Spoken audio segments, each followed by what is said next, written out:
Congressman, welcome. Let's start on the shooting. I want to play for our viewers your reaction at a campaign stop last night. Don't know what the motivation is, do not yet know the firearms that were used or how they acquired them. But we do know this is up. Yeah. We do know.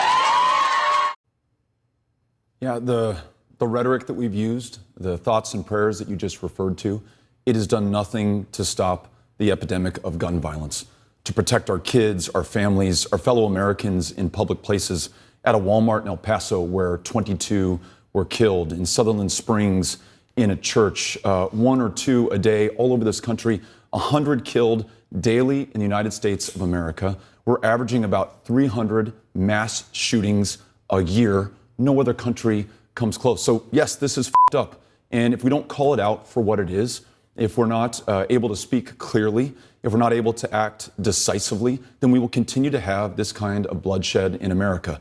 And I cannot accept that. And so we're going to speak as defiantly and as strongly as we can, but we're also going to take action. Universal background checks, red flag laws, and into the sales of weapons of war, and buying those AK-47s and AR-15s back so that they cannot be used against our fellow Americans. So let's talk more about some of those solutions. You made an unusual campaign stop a couple of weeks ago. You went to the red state of Arkansas, and you went to a gun show. What did you learn there? The first person who approached me introduced himself, recognized me, and I said, look, I got to be honest, I'm here because we lose more than 40,000 Americans a year. We've got to find a solution. And he said, I shouldn't be here. If you have a pulse, if you're 18 years old, I sell you the gun. I shouldn't be able to do that. He, at a gun show selling guns, was advocating for universal background checks. Another father of 3 says, I own an AR-15. I'm not sure if I agree with your policy on weapons of war, but I've got 3 kids in school and I'm worried about them. And they're afraid to go to school on Monday. We got to do something. Another guy said, I voted for Trump, have an AK-47, but I'd be willing to give it up if it means that we're going to save lives in this country. The challenge is so grave. The threat is so great. We can't meet it with half measure or only half the country. We've got to bring in Republicans, gun owners, Democrats, non-gun owners alike into these solutions and save lives, or else be complicit in the continuing carnage that we see throughout America. And I will not be part of that. We're going to be part of the solution. So one of the parts of your solution includes mandatory buybacks for so-called assault weapons. The USA Today editorial board argued against that.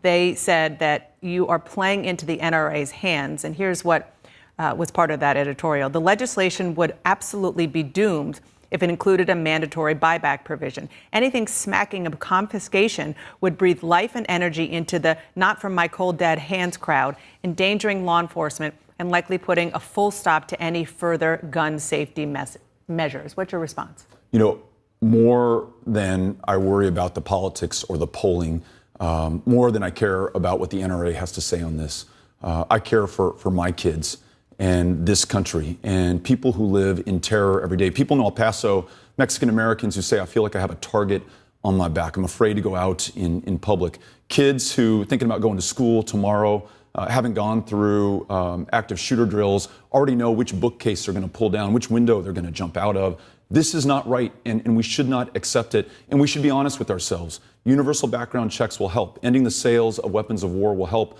but if millions of them remain on the streets, they will still be instruments of terror that terrify and terrorize us and take our lives. But what about, I'm not going to accept that. But what about the kind of real world dynamic that USA Today, the editorial board, is putting in there, that if you go too far, that it'll kill the whole thing? This triangulation, calculation, poll testing every move, that's what got us here in the first place. I listened to those students from Parkland, Florida, March for Our Lives. It came out with a bold plan for peace that talks about many of the measures I just described, a national gun registry, licensing for every American who owns a firearm, use that gun for self-protection, to hunt, to collect, to shoot at target practice, but you don't need an AR-15, an AK-47. That is a weapon of war designed to kill people as efficiently, as effectively, in as great a number as possible. That high-impact, high-velocity round, it distributes its entire kinetic energy in your body and destroys your insides. We talked to the surgeons who treated the victims in El Paso. Many of them had been on the battlefields in Iraq and Afghanistan. They said these are wounds of war. Let's not sell those anymore, and let's bring them back off of our streets. Okay, let's change topics to what we're going to see in 11 days, the next Democratic debate. You're one of 10 who made the debate stage. One of the key issues, of course, will be health care. Senator Sanders floated a plan this weekend that would cancel $81 billion in existing past due medical debt. Is that something you could support? Perhaps, yeah. There's no reason that you should go into bankruptcy or not be able to make that payment on a prescription medication that will save your life. So first order of business is to enroll everyone in Medicare who's uninsured today. Everyone who's insufficiently insured, cannot afford that copay or that premium or bridge that deductible, they should be able to enroll in Medicare. Those who have employer-sponsored insurance that works for them, members of unions who fought for a health care plan that they like for themselves and their families, they should be able to keep that as well.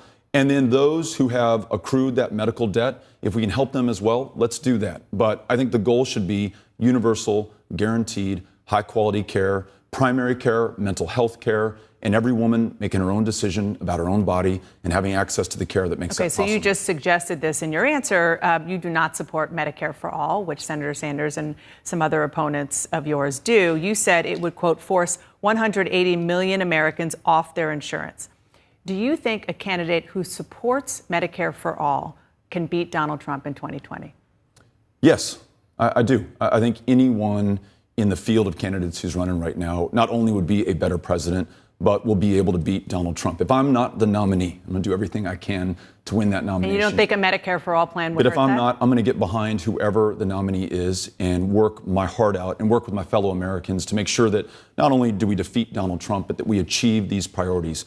Health care, making sure everyone can participate in the economy, rewriting our immigration laws, and confronting the challenge of climate change before it's too late. So obviously you just made clear you're going to be behind the nominee, but you have staked out more moderate positions on several topics than your opponents like Bernie Sanders and Elizabeth Warren, who are frankly doing better than you are right now in the polls. Do you worry that the Democrats are moving too far to the left in order to win in 2020? No, I have no worries about that at all. I think our party is big enough, our democracy is big enough to have this competition of ideas and vision for the future of our country. And I'm grateful for everything that every candidate has contributed so far.